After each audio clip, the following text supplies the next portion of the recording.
They're beans, but they're not our beans. So I think I'm okay. Oh, thank goodness. What are they doing? What's today? They're Is it the harvesting. 28th? Oh, I'm not gonna make it. That means Look, the other truck's coming. because Oh. the corn stops right there. I see. They're and then in beyond they're that behind is the corn. Beyond that. So what if the person who owns those beans owns these? Should we get a little closer? I really hope they don't. Oh, look at there it goes. Oh my God! Yeah. Today's the 28th. It's the 29th. It's the 28th. I should never ever Second guess try me? to. Yes, I can guess you. They're harvesting the beans. Not our field, but the one behind the cornfield. One and the coin. What? I'm gonna one in the coin. You are? Yeah. Me You stay back away from them. I really hope they don't do our field till the 30th or the 1st. Okay, if it is the 30th, then we'll still get money, but if it's not the 30th or the 1st, then. Okay, let's see them. There they are. I wanted to do it. Just because they're doing that field doesn't mean they're going to do ours yet. It may be a couple days. We do not have coins. Okay, Lily, what are they doing? Sweeping out the cornfield. The bean field. Bean field. Today is the day. They're harvesting the beans. Where did they go? Where did they go, Charlie? So John had guessed yesterday, and I had guessed tomorrow, and nobody guessed today. So me and John will split money. Are you excited you won? Yeah.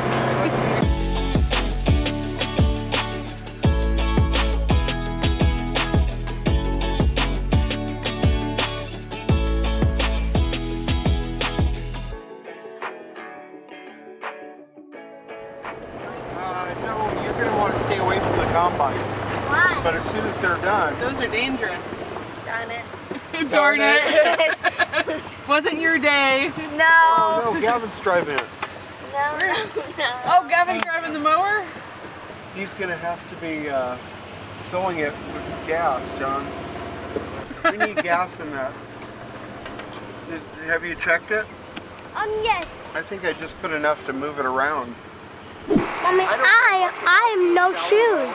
Oh, I think you'll be okay. You're just going to get in it. You're going to ride in the combine? Yeah? Should we see how big it is compared to you? Yeah? Come over here. I'm taller than you, Gavin. No, Christian, go over there. See how tall you are to it. No. Well, I'm I can fit in the tire. Let's see me come here. Ann and Lily have to split it because nobody picked today. Okay, if you go back on the video, I was going in between the 3rd and the 30th. And I was going to switch my answer to the 30th, and you said no switching. I don't know, I go in between the 30th and October 2nd. No, that's making me second guess myself. Well, yeah, can I choose my answer? No. No! This is what the beans look like. Oh yeah, there they are, Charlie. Emma in her Snuggie. And we just got off of work and it's comfortable clothes. Comfy clothes. Up there. Look at this thing, it is massive. You look so tiny standing next to it. Here's the soybeans, I'm sorry. Yeah, Here's the but soybeans. Look at Mom. I thought that this is rubber. Oh I wow, thought that that would be metal. you're right. That's cool. That cuts them right there. Yeah, that's sharp. Yeah.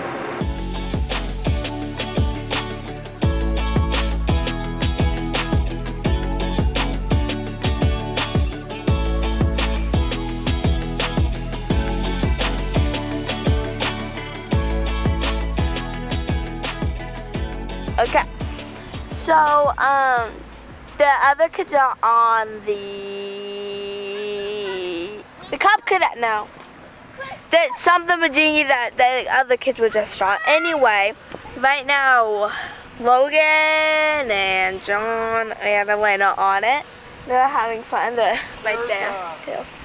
How many kids can say, yeah, I went on one of those? What about you? Right now, Christian ended up filling up the Cub Cadet. So like, It looks so cool. Like, that's really cool. It has been, let's see, 2 days since the kids got a ride in the combine and since they went and took the beans out of the field. But I wanted to show you what it looks like because, you know, we had these big, tall beans. I mean, they must have been like 4 feet tall or so. And now it's all gone and it's just like this empty field. And I was gonna come out here and show you yesterday, but it was so windy. And so I come out here today and it's still so windy. So hopefully you can hear me okay. But I want to show you what the field looks like now because it's just so crazy how, you know, it changes like literally within a day. So here it is now. They still have the corn over there they haven't taken out. But it goes way up over that hill over there. But yesterday, Sean and John went out on the Ranger and they put stakes in, or they put T-posts in where our property line is at because we are going to fence this in. And then I think in the spring we're going to plant brome grass. And that way then we will have all this field area for animals when we're ready to get them. We're trying to decide what kind of fencing we want to put up. We have been looking and seeing what's best, especially for all the different types of animals we would like to get, because we would really like to have, you know, like cows and horses, a donkey, goats. And so we've also talked about fencing in different areas in different ways. That way we could have, you know, delineated areas, or we could even do rotational grazing and stuff like that. So that is what we're thinking, but it is kind of exciting because it's like we're on this next phase of our farm adventure, and getting animals that require a field is, you know, just that much closer now, and so it just kind of feels exciting. We got to meet the people that own the field where the beans were, not our part, but the other part. And like, just amazing. All of the people that we have met so far in our area are all just like incredibly nice and so friendly and like just want to talk and be friends. And it's so amazing when you live in an area that is like that, because you don't find that everywhere. And so that is one thing that is really awesome about being out here. And you just have like this sense of community that you don't always get in the city. Like Sean had said, sometimes in the city you feel like you're just, you know, you get lost in the crowd, you're another like number, you know. But here you actually feel like you're someone and people know you, and it's just kind of a good feeling.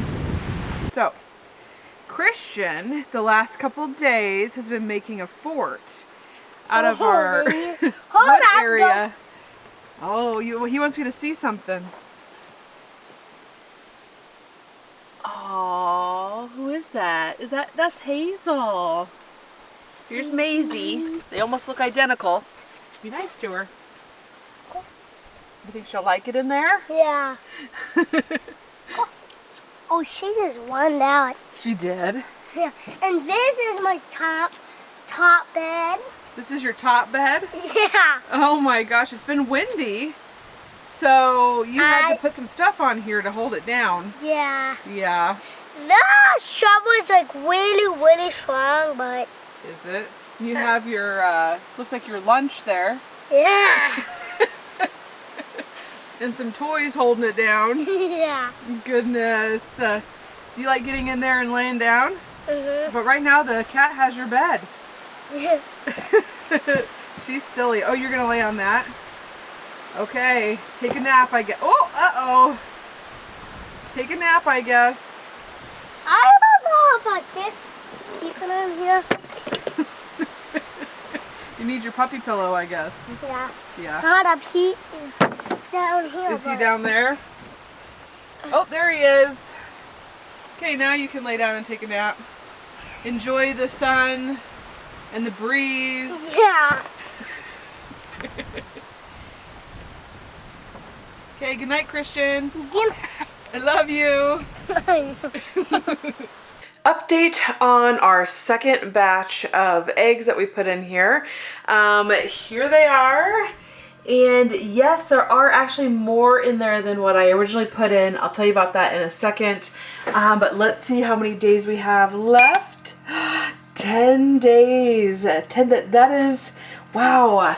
Next week they are going to hatch. And so what happened with this is, and I think that this is why we have not been getting such a great hatch rate. I don't know why I was thinking that you had like around 3 weeks to be able to gather your eggs and put them in an incubator. But I did some research and found that after 7 days, the fertility rate on the eggs goes way down. And so I'm guessing that's probably what happened. But we put the eggs in, and then that day the kids came up to me and they brought me like 6 more eggs from the coop, and I'm like, where did these come from? And they're like, well, we had left them in the coop. And I'm like, oh shoot. So we went ahead and put them in the incubator with all the other ones, because we had just put the other ones in. So those were the most recent 6 eggs too, and so we probably would have had a really bad hatch rate on these. But considering we went and had the 6 most recent eggs brought in, I'm hoping that will give me a better hatch rate this time. So hopefully at least 6 or 7 of them will hatch this time. Next is I don't know if you saw my egg basket next to my incubator, but this is where I'm collecting what is supposed to be the most recent eggs. And take a look. Oh, do you see there's different colors in there? Yes, one of our Brahmas finally started laying eggs. Now, let me tell you, I had done some research on our chickens, and okay, I love to do research, and you would think that because I love doing research, I would do it on most things, but sometimes I get busy, and I just don't have time to research things. But I went through and I made a whole big spreadsheet of all of the chicken breeds that we have, and chicken breeds, there's a couple other breeds I want. And I did this spreadsheet that talked about like when they usually start laying, and are they dual purpose, and oh gosh, I had all kinds of things on my spreadsheet. And so then I found out about Brahmas, that they actually don't usually start laying until they're about 7 months old. And they really like laying from October to May, which is backwards from a normal chicken, because normal chickens usually like laying during the spring, summer, fall, and they hate laying during the winter. So for them to really like to lay during the winter time is unusual. But good for us, because hopefully we will still get quite a few eggs in during the winter time. But it is October, and I think they just turned 7 months old. So both of those things are happening at the same time. And so one of them had started laying. So we had company the other day, and we were taking them around, like showing them the property. It was the first time they had been out here, and we went to the chicken coop, and I'm like, wait a minute. I'm like, there's an egg in there. And I'm like, oh my gosh, is that fake egg? Because we have a fake egg that looks just like a Brahma egg. And so Izzy went to the chicken coop, and she's like, no, it's a real egg. And I'm like, oh my gosh, yes. But what is it doing in the middle of the chicken coop? So, and we had been leaving some of Coconut's eggs in there, so that way it would encourage the other birds to lay in the nesting boxes. So it was only like a couple times, I think, that she didn't lay in the nesting box, and now she is laying in the nesting box. But I'm excited, and I think it might be hard to tell unless unless we are going out there every single day and checking if another Brahma starts laying, because those eggs will all look the same, but we will have 2 per day then of those instead. They should start laying anytime, and we're so excited to finally be getting some eggs.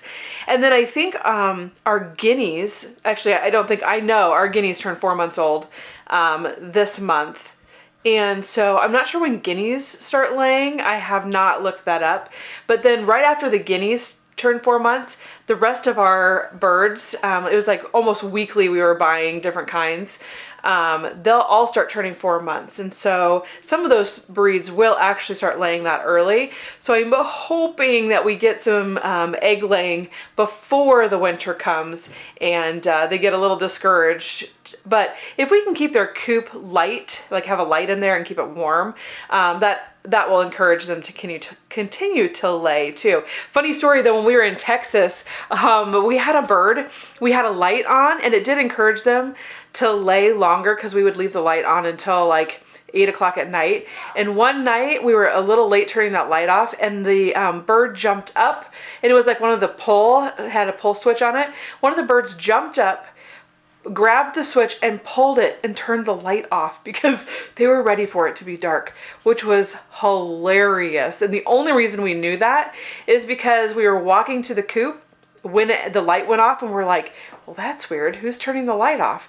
And we went out there, and it was just the chickens. So it had to have been one of the chickens. And I think after that, one of the kids ended up seeing the bird that was doing it. So I thought that was funny and quite a good story. As far as candling these eggs, I'm going to wait until we actually go into lockdown. So that would be 3 days left before hatching, when we're going to take the rotator out, and then I'll candle just that one time. We'll take out anything that doesn't seem viable, and then leave the rest of them in there. So candling isn't, I don't feel like, necessarily a huge deal, but we do want to get the things taken out that haven't grown, but we'll definitely be able to tell by the time we get to lockdown. So we should be a little bit more accurate on how many are actually going to hatch.